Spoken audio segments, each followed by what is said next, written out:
Welcome to the Shining Time Station Drive-In Movie Theater. Conveniently located 1 mile past Barton Winslow's General Store and directly across the road from Ginny's Farm. Tonight's episode stars Stacy Jones, Schemer, Mr. Conductor, the kids from Shining Time, along with Billy Two Feathers, the Jukebox Band, and Thomas the Tank Engine. So get your ticket for another full-length adventure of Shining Time Station.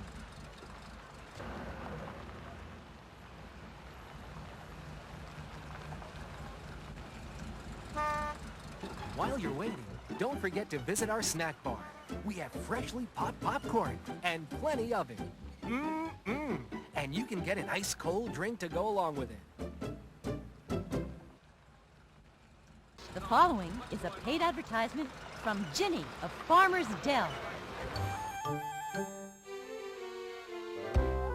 Hey, hey, hey! What do you say? It's Ginny's apples, fresh from Farmer's Dell. Can't you just taste them? Wasn't that good? Well, then, come on over after the show and pick a bushel. Ginny's Orchard is open 24 hours a day. All you need is a flashlight. Hey, hey, hey, Ginny always says, an apple a day keeps the doctor away. And now, sit back and enjoy our feature presentation. Reach for the speed, reach for the whistle, go where the rail may run. Reach for the words, reach for the story, follow the rainbow sun. To a shining time station, where dreams can come true, waiting there for you.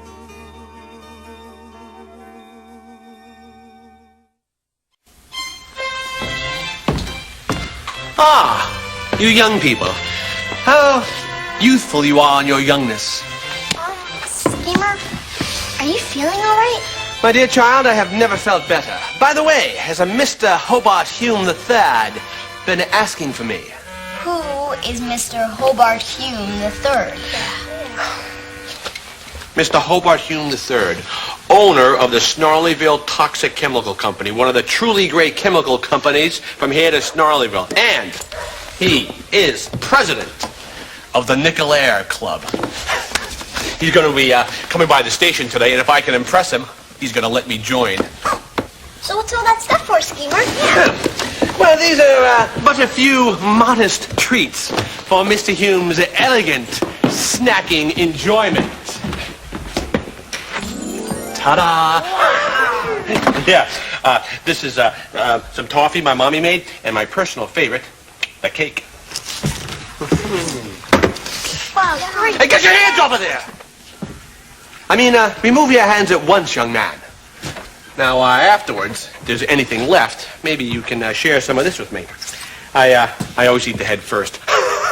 And I'm sure Mr. Hume does, too. How do you know Mr. Hume likes to eat the head first? Yeah. Because Mr. Hume and I are the same kind of people, that's why. Now, get out of my way, I gotta practice. Ah, Mr. and Mrs. Hume. Charmed, I'm sure. And by the way, would you care to partake in some of Mama's homemade toffee? What's that? Prefer me to have some first? How ta-ta of you.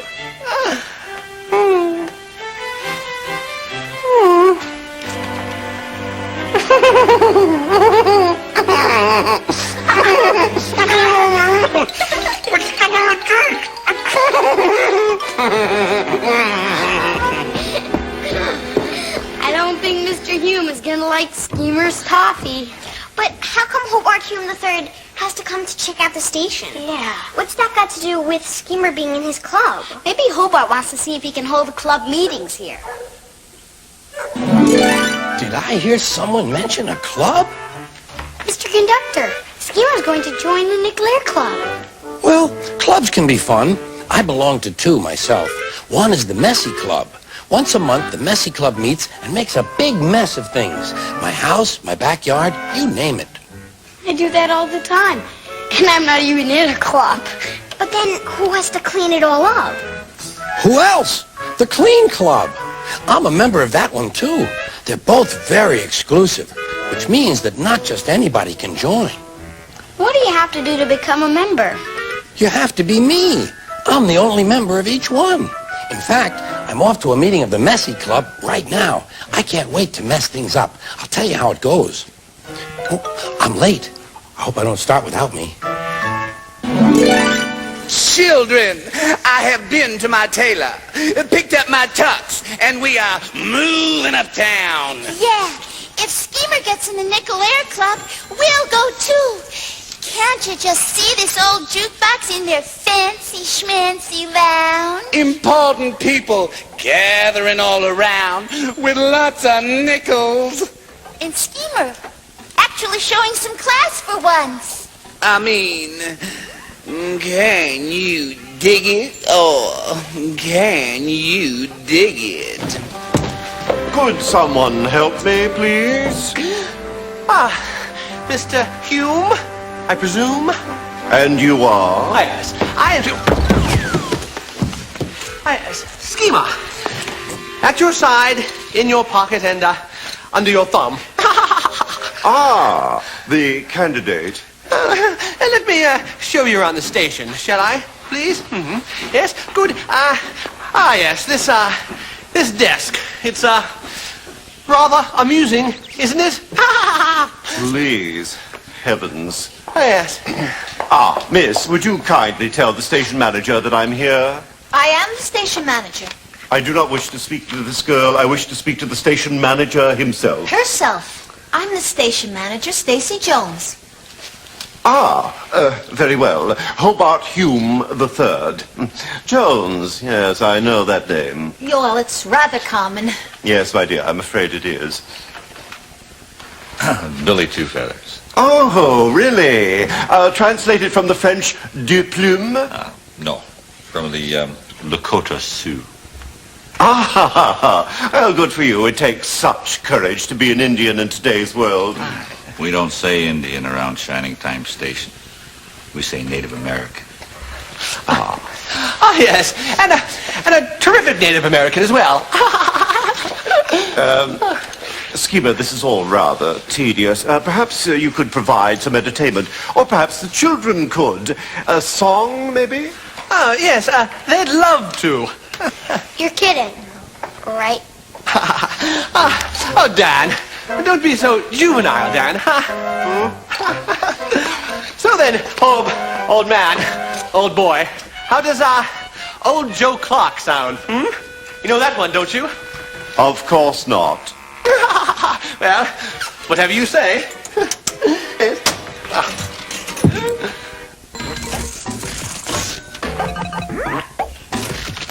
It's showtime. Let's sell it.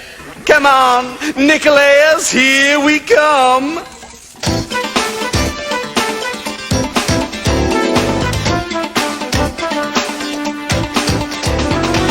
Joe Clark, he had a house 16 stories high. Every story in that house was full of chicken pie. Old Joe Clark, he had a dog as blind as he could be. Chased a red buck round a stone and a raccoon up a tree. Round and round, old Joe Clark, round the other way. Round and round, old Joe Clark.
Very amusing indeed. How clever to keep children on hand to entertain. Yes, it is rather clever. And how about that music, Hobe? Dreadful, of course. Yes, of course it was. But the jukebox, though. Utterly appalling, naturally. No one at the club would be caught dead operating such a thing. I mean, one isn't a teenager after all, is one? No, one isn't a teenager after all. But then again, the arcade. Rather sad little joke, don't you think? Schemer doesn't think so. He loves it. Yeah, he loves it. Yeah, he loves thinking about doing other things with the space. For example, setting up a booth and selling toxic chemicals. Interesting. We might discuss that at some other time. Yes, we might discuss it at some other time. I don't get it. I mean, we didn't play that bad. Maybe somebody wasn't trying. Don't look at me. If you want to blame somebody, blame that Hobart Hume. Hey, if Schemer joins that club, Tex, what happens to us? I suppose they'll just leave us here, Rex. Oh, sell us to an antique store and put us up for sale. Real cheap. Or put us in the basement with a sheet over us till the end of time.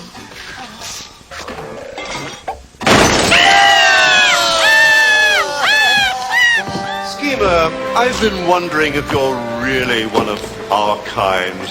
Oh, I don't mind that you work for a living. We're much more tolerant of that sort of thing than we used to be, alas. Well, things were quite different 50 years ago. Isn't that right, sir? They were indeed. You seem to know your history, Miss Jones. I bet you're a treasure trove of folksy railroad lore.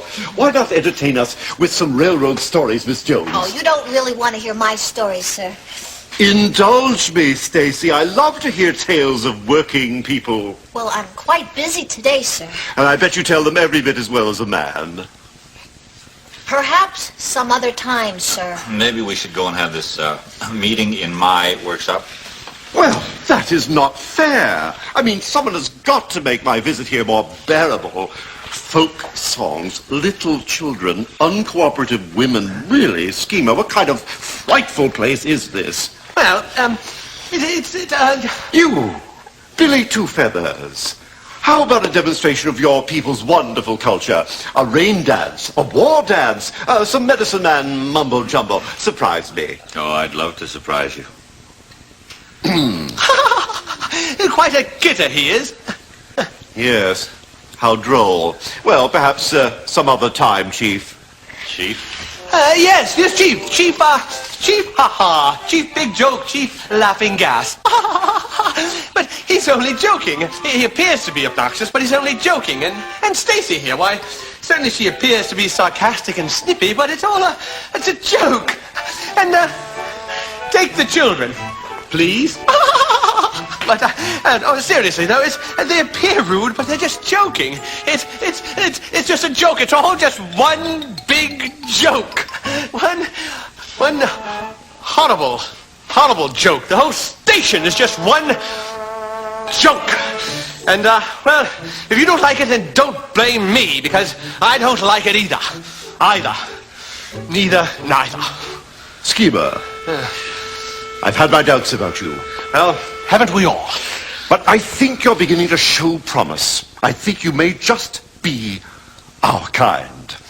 I'm going to return to the club and discuss this with my colleagues. Then I shall return.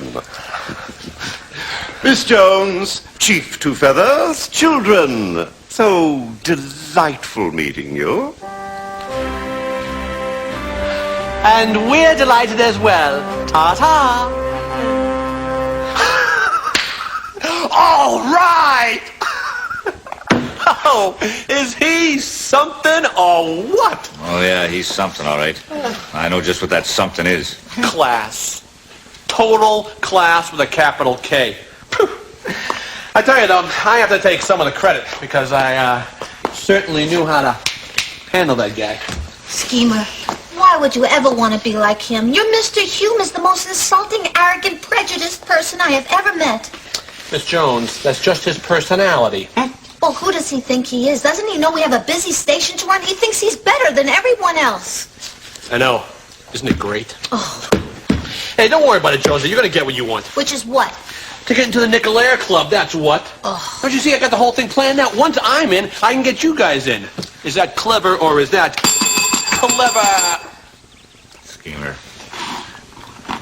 I don't think you understand what's going on here.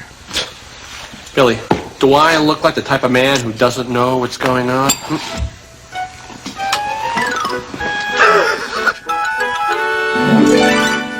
The meeting of the Clean Club is in session. Thank goodness we got rid of that guy in the Messy Club. I wish we could join your clubs, Mr. Conductor. Schemers doesn't sound like much fun. Well, Stacy says that Mr. Hume thinks he's better than everyone else. But everybody wants to feel good about themselves, don't they? Yeah. Well, some people feel too good about themselves. The engines on the island of Sodor have the same problem. Take the story of Oliver, the new engine. Well, you can't take it unless I give it to you, right? On a clear day when the sky is blue and there's just enough breeze to blow the clouds away, you can stand on the big hill above the valley and watch Duck and Oliver far below, busily at work on Duck's branch line near the sea. The two engines are very proud of their matching coats of gleaming color. Oliver often talks about the time that Douglas saved him from scrap. If it wasn't for his help, Oliver will say, I might have been caught when I ran away from the scrapyard, and I would never have come to live here on Sir Topham Hatt's railway. The other engines all wanted to know about Oliver's adventures. Amazing, remarked Henry. Oliver, said James, has resource. And sagacity, put in Gordon. What does that mean, whispered Percy. I think, replied Thomas, it's about being clever and wise. He is, finished Gordon, an example to us all. I'm sorry to say that Oliver became very puffed up in the smoke box. Henry says I'm amazing. He's right. He whistled as he swooshed along the line. One day, Sir Topham Hatt came to see him. You are doing well. Now you must learn how to look after freight cars. Every wise engine knows that you cannot trust freight cars. The other engines warned Oliver, but he took no notice.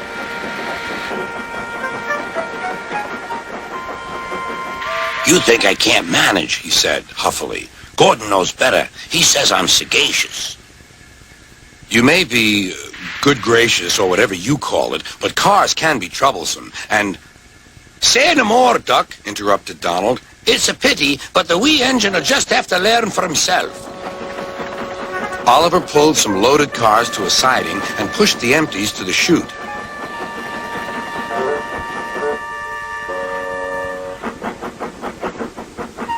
Then he came back to take the loaded cars away. But they were comfortable and didn't want to move. What right is he to poke his funnel in here? We want Duck or Donald. Or Douglas. Look sharp, puffed Oliver. That's not the way to speak, hissed the cars. We'll get even. Oliver heard nothing. The cars moved smoothly at first, then suddenly Oliver felt them push forward. His driver applied the brakes, but they were useless against the surging cars. On, yelled the cars. Oliver fought hard, but still they forced him on and on.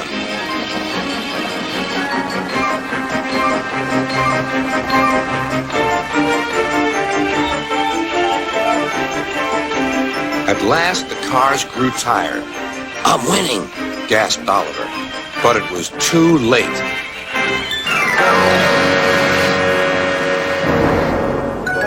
Oliver lay bruised and bemused, bunker down in the turntable well. Duck surveyed the damage. Hello, Oliver. Are you being a good, gracious engine? Beg pardon, but we really don't like this sort of surprise. Donald and Douglas will miss their turntable until it is mended. That evening, Oliver was hauled gently to safety. I'm sorry, sir, he said to Sir Topham Hatt. I should have listened to Duck's advice. I don't feel good gracious or whatever it is. I just feel silly. Well, Oliver, replied Sir Topham Hatt, now you know the damage cars can do. Yes, I do, sir. I look like a load of scrap iron. Oh, I don't think so, laughed Sir Topham Hatt. But you do need to go to the works to be mended. The other engines now felt sorry for Oliver. The branch line won't be the same without you, whistled Duck. Come back soon. A few days later, Oliver did come back. His coat gleamed brighter than ever. He was a wiser engine, too, and never made a mistake about cars again.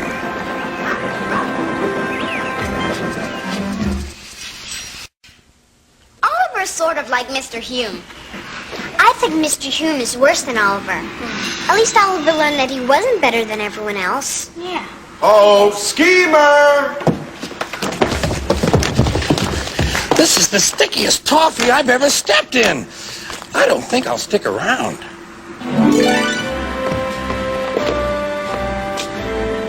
Where is everybody? Where is Chief Two Arrows and little Stacy with her folksy yarns? Ah, here you are. Stacy, be a good girl and spin us a few yarns. I don't think so, Mr. Hume. Isn't that just like a woman? They lead you on and then they change their minds. What about you, Chief? Going to let me down too? No dance? Sir, Mr. Hume, I think I will tell you a story. Ah, wonderful. Yes, it's about a station manager and a club. Once upon a time, there was a person who ran a train station on the Indian Valley Railroad. What a coincidence. Yes. And this station was one of the most important places in town, and everybody knew and loved this station manager. Well, there can't be all work and no play, so this person decided to join the local business and social club. However, the members of this club would not let this station manager join. And why? Because this person was a woman, and the name of the club was the Nickelaire Club, Mr. Hume. And that person was my grandmother, Gracie Jones. A heartbreaking story, but I'm afraid that was before my time. Well, it might have been before your time, Mr. Hobart Hume III, but you are exactly like your grandfather, Hobart Hume I, the founder and the president of the Nickelaire Club. You walk into this busy train station and you expect everyone to just stop what they're doing and entertain you? Well, that's insensitive and insulting. And you know what the sad thing is, Mr. Hume? You don't have to be this way. You weren't born prejudiced. It's something that you learn from someone like your grandfather. And I feel sorry for you because of all the wonderful people that you'll never get to know because you think that you're superior to everyone else. Well, you're welcome to use this train station if you have a train to catch, Mr. Hume. But I would like you to conduct your business for your club elsewhere. Well, I never. You know, Mr. Hume, where I come from, we have a name for people like you. We call them bigots. That, when they come here, they don't seem to stay that long. Not at Shining Time Station. And they don't seem to come back. Ah, Hume, old man, old boy. Ah, I see you've been chatting with Billy. He's nervous because he wants to join the club. They all want to join the club. Isn't that right, children? That's so cute. Yes, I told Stacy that once I'm in the club, then we'll let Billy, Stacy, and the kids in as well. Right, Hugh? Heavens, man. Talk sense. Whatever do you mean? May I remind you, we are talking of the Nickelaire Club. We don't want them in our club. They're children. Well, yes, but Also, Miss Jones will not be admitted because, like her grandmother, she is a woman. Well, yes, but And Mr. Two Ponies will not be admitted because Because he is an Indian. Well, yes, I know, but I And still let didn't... nobody call me prejudiced either. I would feel the same about anybody who is not exactly like me. Well, yes, but... They are not our kind of people. And I do mean our kind of people, Schemer, because now you are my kind of people. Well, yes, but... All you have to do is cut off that curl and you're one of us.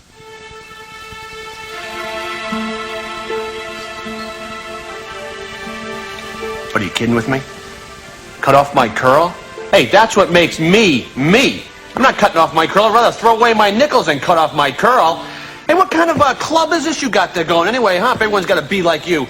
Doesn't sound like much fun to me. My dear boy, fun has nothing to do with it. The purpose of the Nickelaire Club is to provide a haven from the rest of the world. We are the dessert, and the rest of the world? Merely leftovers. Yes, that reminds me.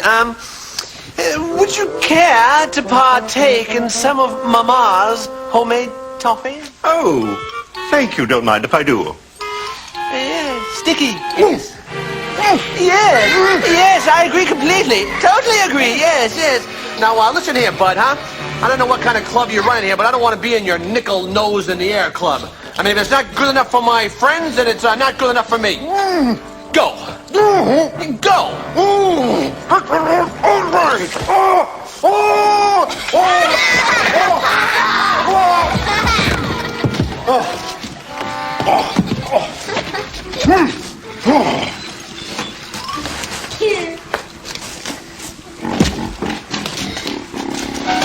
Oh, that was great, Schemer! Listen, if the club's not good enough for my friends, it's just not good enough for me. Well, we're proud of you, Schemer. Hey, what a clutch falling down, huh? Hey, I'm proud of me, too. I tell you, though, can you believe that, though? I mean, it was... Whoa! She always put that in my mouth.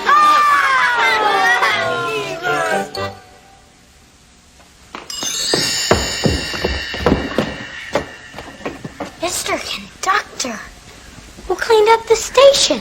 The Clean Club. Who else? Because A, it's our job, and B, I thought Schemer deserved a little help after standing up to Mr. Hume like that.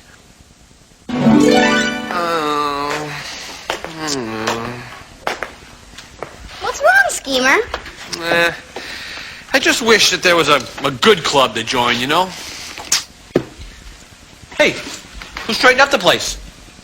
I guess you could say it was one of your fans. Hey, come on, what are you talking about? What are you saying? Come on, what are you saying? Okay, Schemer, we have an announcement to make. We're starting a whole new club that everybody can be in. Yeah. But we want you to be our very, very first member. Really, you mean it? Yeah. Okay, but I'll do it on one condition. What's that? I get to be treasurer? Okay, let's start right now. The first thing we're going to do is get dues. Everybody's going to pay a nickel a month for dues. Secondly, I get an extra nickel a month from each of you because I was the one that came up with the idea. Reach for the speed, reach for the whistle, go where the rail may run. Reach for the words, reach for the story, follow the rainbow sun. To a shining time station, where dreams can come true, waiting there for you. So much to see, so far to travel, so much to learn to know. Friends by your side, hopes to hold on to, who knows how far you'll go.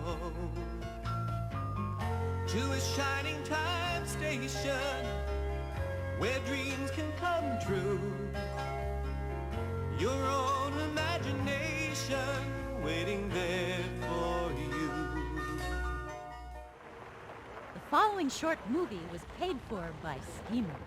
We had nothing to do with it. And now, Schemer presents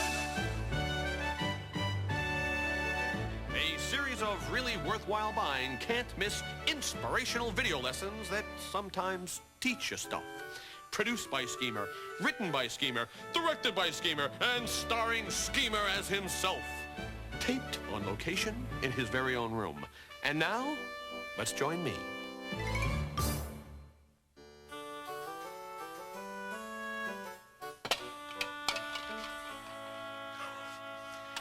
Hello, everyone. This is Schemer Presents. And I am, of course, Schemer. And today, I'm very excited and very honored to have as my very special guest, Jane. Jane is a professional actress. Is Schemer Presents swimming in class or what? Schemer, this is not what you said it would be. Jane has kindly agreed to help me dramatize in a very dramatic fashion an important lesson that I think might surprise you. And that lesson is how to apologize. So, in order to actually... Schemer, I thought you said we'd be doing a show with other people. Yeah. We'll discuss that later.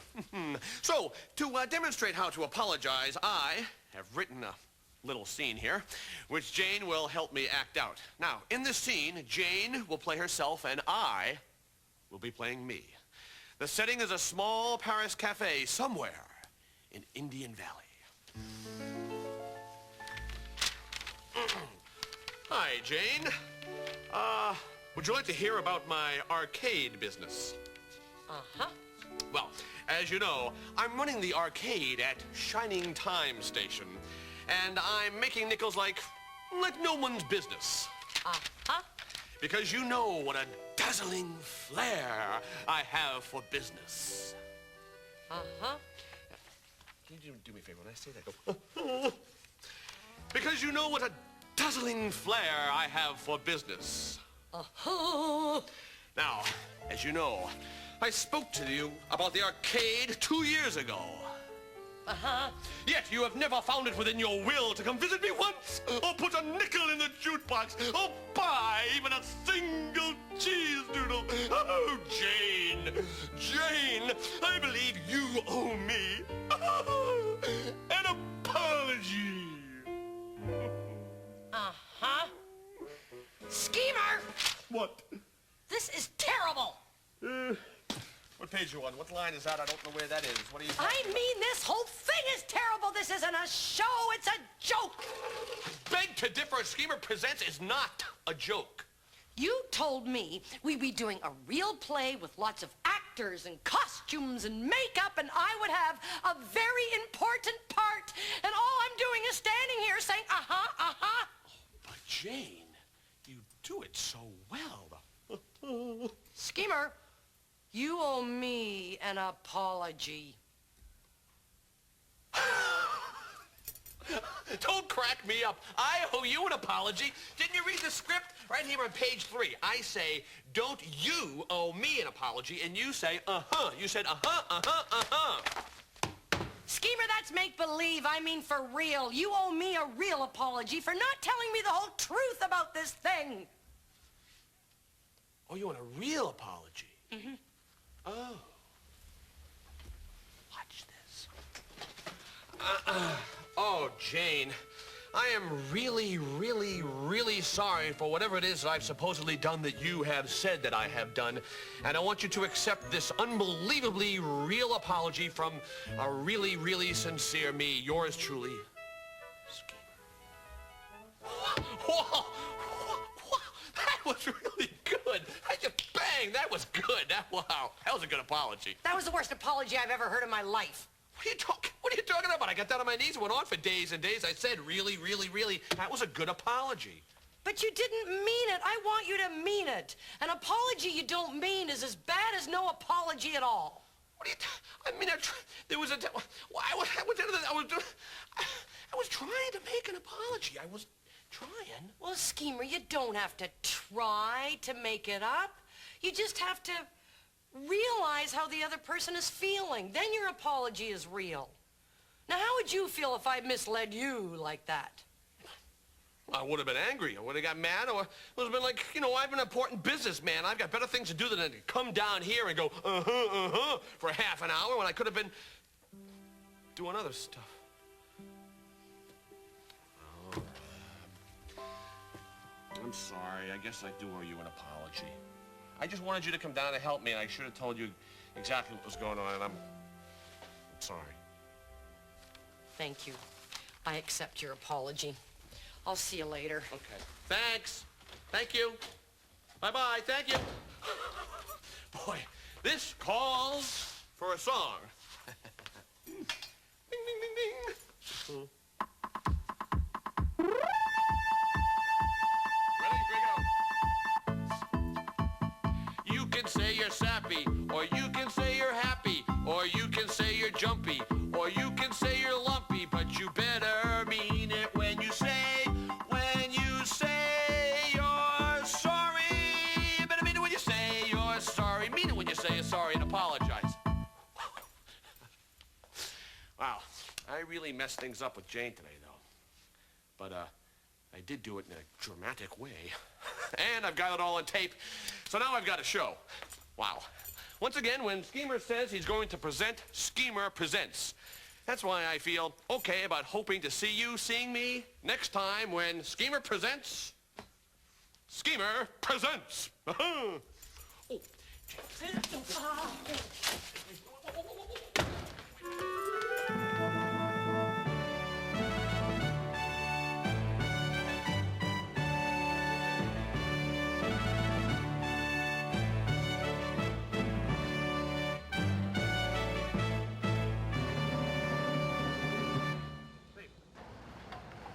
We hope you've enjoyed the show and that you'll come back and see us again soon.